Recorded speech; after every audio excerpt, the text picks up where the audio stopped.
This is a Longworth small mammal trap. It's a live trap, so no one gets harmed. Notice slugs like them as well.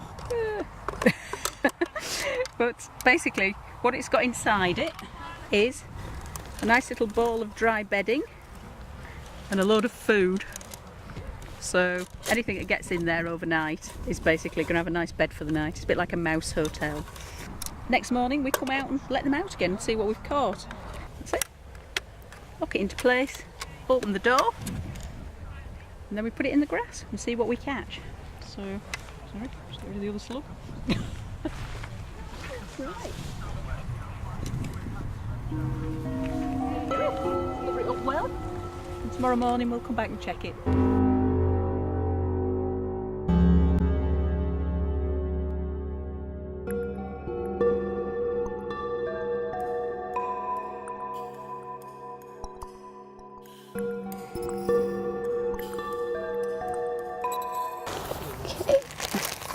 So, right, looks like we might have caught something in this one.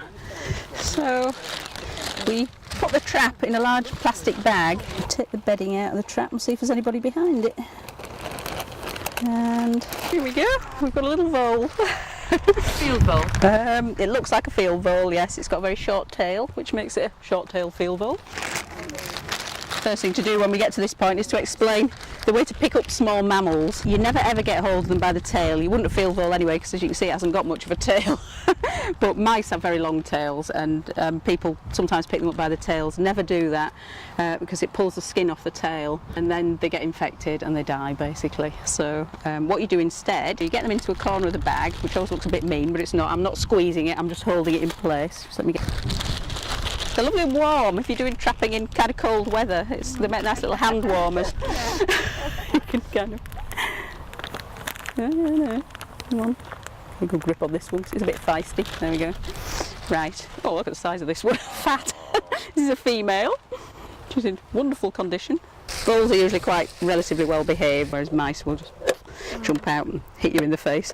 Big. Yes. This is why things like barn owls and kestrels like field voles, because basically it's a good meal. Even one of those is a good meal, and they'll eat 3 or 4 a day. Cover your ears, we don't eat I know. It's all right. It doesn't know what I'm saying. It's fine. How do you know? It's oblivious. Doesn't know what you're saying. Well, this is a good point. Yes. So this time we've caught a wood mouse. It's called a wood mouse, or alternatively a long-tailed field mouse. If you set a trap in an urban garden in the middle of a town, you will catch one of these. They do. They just live everywhere. And these are the ones that come into your attics and sheds in the autumn, looking for shelter. Basically, they'll come in and eat all your stored apples. So, but you can live trap them, and if you do, take them for a long walk, about 1 kilometre to a nice piece of woodland, because otherwise they will come straight back. So they're very good at homing. Okay.